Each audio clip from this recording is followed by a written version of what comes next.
Alright guys, here's a quick video.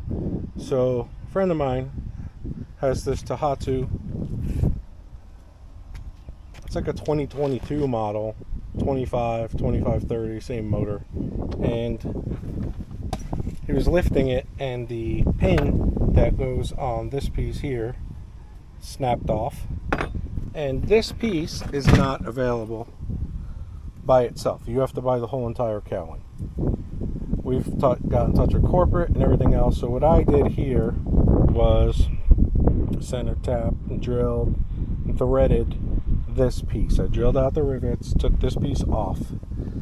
Then I got an M5 stainless steel screw and got this so where it threads into here.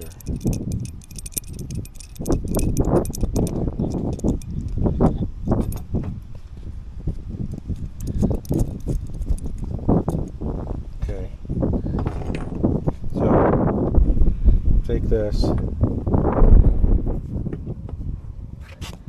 tighten it down.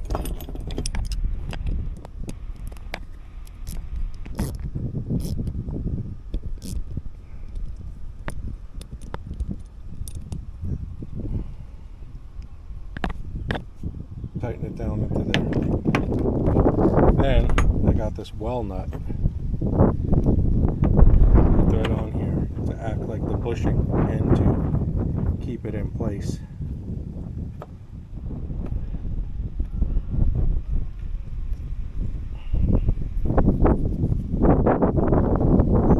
So now we're gonna rivet this back in on the inside of that, and then we'll go put